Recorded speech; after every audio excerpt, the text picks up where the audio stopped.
So today we are here to review the Spanish course Lengalia. Unsponsored, ungifted, I paid for this with my own money. Lengalia is a website that offers self-paced online courses from A0 to C2. So they have 2 courses in A0, 2 courses in A1, 3 courses in A2, 10 courses in B1, 4 courses in B2, 2 courses in C1, and 1 course in C2. As you can see, these do vary from just a CEFR course, which focuses primarily on different grammar topics, so each lesson, and then there are actual themed courses like pronunciation, holidays and trips, vocabulary, work, computer, culture. So as you can see on my courses, I haven't quite finished the B1 course. I am still reviewing some of it. I finished it and then I took the test at the end of it and got the certificate, but I did leave some of it unfinished and I'm still going back and doing that now. I am maybe like 20% through the B2 course, and then I also have done some of the podcasts. I think I've done some other ones as well.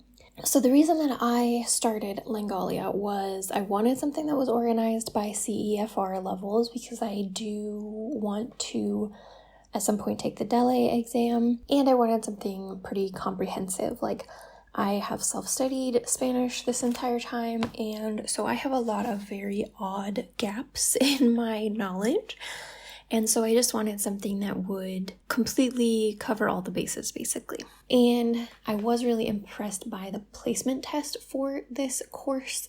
It seemed very, very thorough. And based on the sample lessons, I felt like you were learning a lot more from context than a lot of other courses that I have tried. So that was why I picked it initially. So I did a year subscription like a year ago, and then I did just renew it recently. The prices are a little bit odd. There's like a nonsense 1-month option that is like a terrible deal that pretty much probably nobody should do, and then there's a 1-year option and then a 2-year option. So the courses include, let's look at the B1 course. So there's a short little like introduction thing, grammar explanation, very, very brief. And you can read these in English or Spanish. They do also sometimes have other resources linked. Then kind of the bulk of the lesson is in these exercises, mostly selecting the right option from a drop-down. So they start out really basic, where obviously it's just conjugating. Then they'll continue to gradually go into more complex questions. You might be picking between the actual irregular form and a couple different like easy mistakes to make. And then some of them are choosing the correct word. So like for this one is you are laughing, and this one is you are trying the seafood. So obviously there is a right option, but that requires you to know the meaning of these words. So it is testing multiple different facets like vocabulary and grammar at the same time. So there are a lot of exercises available, and they do have different formats, all kinds of different things. Some lessons have more exercises than others, but they all do have like quite a lot.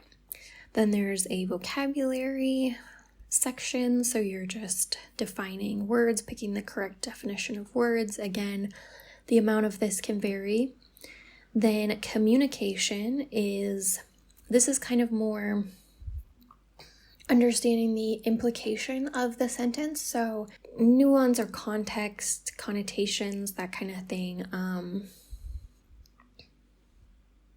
Then reading. There's a reading comprehension section, so you read a passage and then answer some questions about it.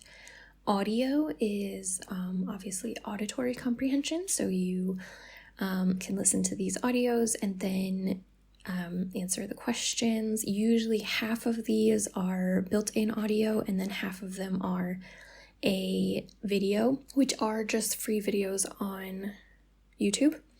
So you would watch the video and then do your questions. And then there are a dictation. So you listen to it and write what you hear, and then it tells you if you made little errors. And the same audio is always available in Spain Spanish and Latin American Spanish. So let's look at a more beginner course just to check out what that is like. Let's do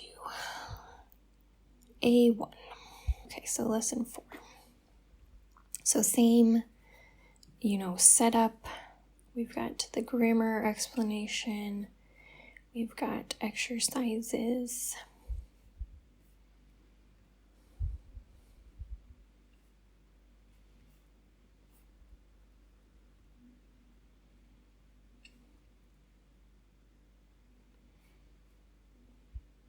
Vocabulary. So as you can see, it's jumping into like relatively complete sentences in context pretty rapidly, which I think is great. So some other little things that I think are really great. So this little I is very useful and it will pop up for a lot of different things. So there will be additional details in that pop-up about why the answer is or isn't right. Sometimes it's more explanation than others, but I always like to check it. Also, you can add any question to the review. So say, I think I got this one right, but I was like, I was kind of guessing, like I really want to see that again. So you can add it to review. And then this little thing will pop up. So you could add questions from all of these, and then that will allow you to review any of the things that you added. There's also a built-in translator, which I think is really helpful. So anything that you highlight, it will translate, and you can add this to your review or vocabulary. It's just a really nice little feature, because obviously you can do that with the built-in Apple translator as well, that's like multiple clicks and there's a little bit more processing time, whereas this is just super rapid. And it's also nice that you can add it to your vocabulary if you want. I don't normally, but sometimes. I also really like that there is audio for almost everything. So like once you finish filling in this passage, you can then listen to it. Bajo el mar. Cuando pensamos en el futuro, nos podemos imaginar muchas cosas.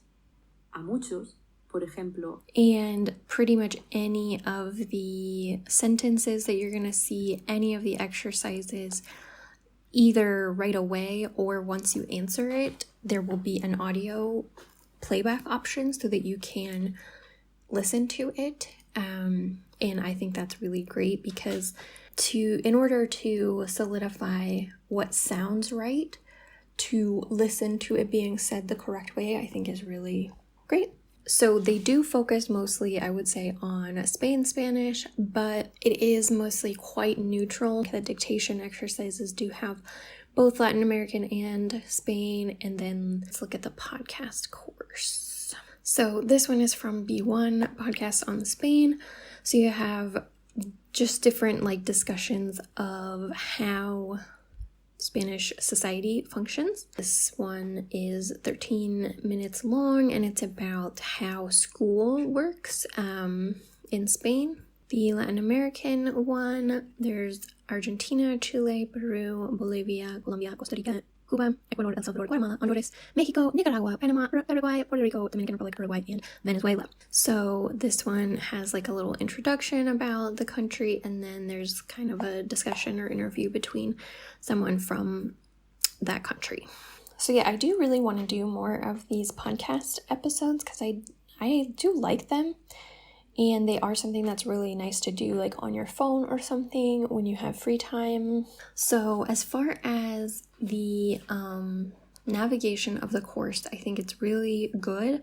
The only thing that I have issue with is that sometimes when you open, okay, like this one, I opened up vocabulary and it put me at the first set of exercises. And if you look in this ribbon up here, it says green, like they're done. It knows that they're done.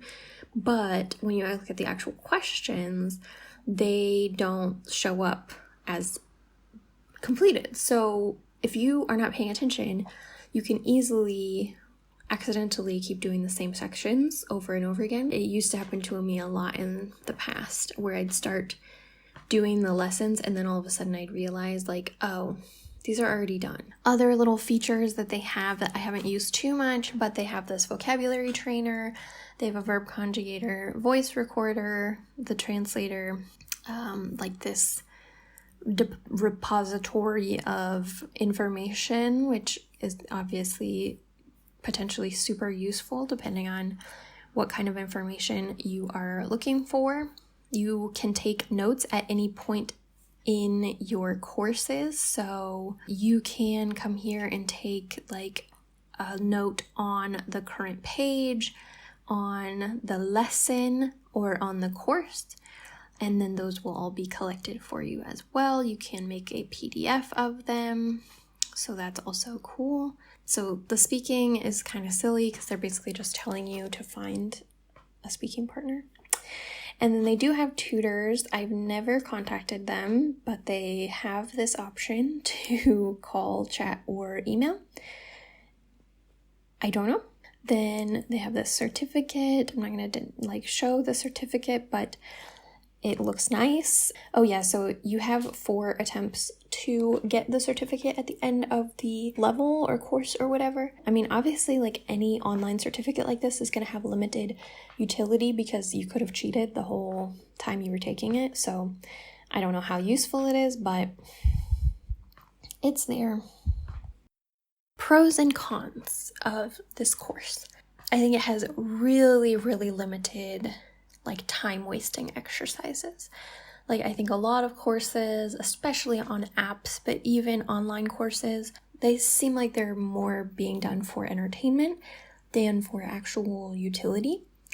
And I don't feel like this at all. There are a lot of exercises, but you can skip them if you feel like they're not serving you well. Like if you feel like you've really mastered one lesson and you don't need any more exercises on it, like it's not going to stop you from taking the test at the end of the level if you just skip those exercises. And there's not a lot of like yammering on at the beginning, like in the grammar explanation. It really is pretty minimal in the explanation, and then it focuses on giving you the, explanations in the little I when you get something wrong, or just by seeing it over and over again, or by practicing it, whatever the case might be. I do find the content relatively interesting. Obviously not every single page is going to be of interest to every single person, but there's only been a couple like stories or whatever that I was like, this is not good, like I'm not entertained or interested in this. Otherwise, like they've been fine.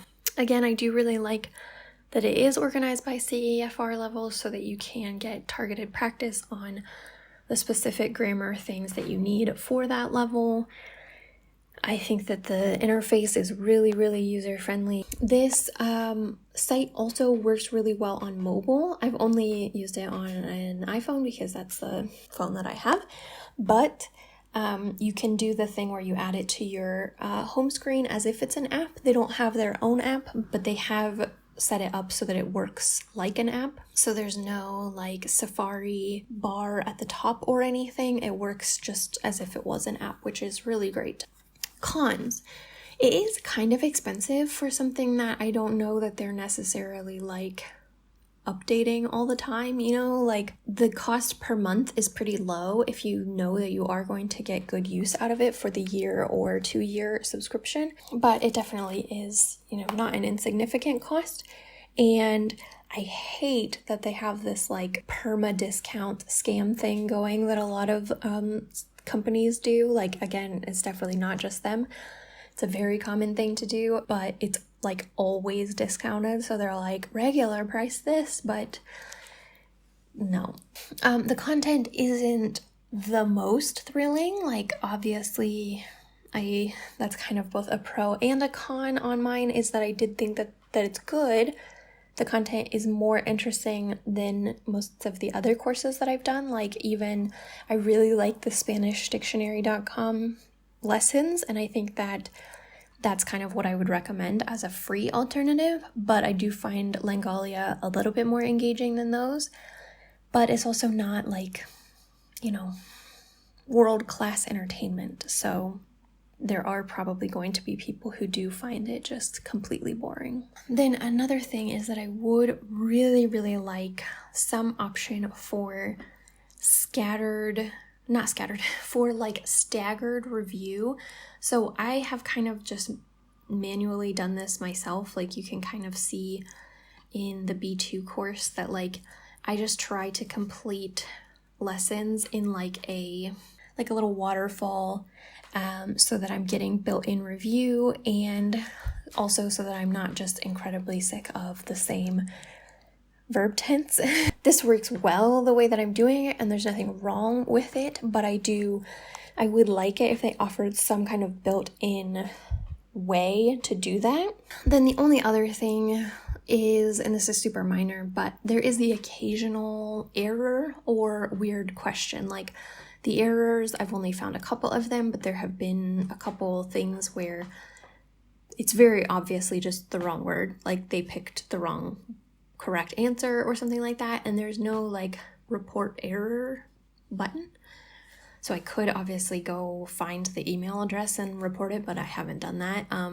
But it's been like maybe 2 or 3, not very many. And then there will be occasional, you know, like I feel like educational programs do this, where they will ask you something where it's almost impossible to know what they're asking for. Like, and maybe some of them are purposely trying to test you on this skill. Like, maybe this is something that happens on DELE exams, I don't know.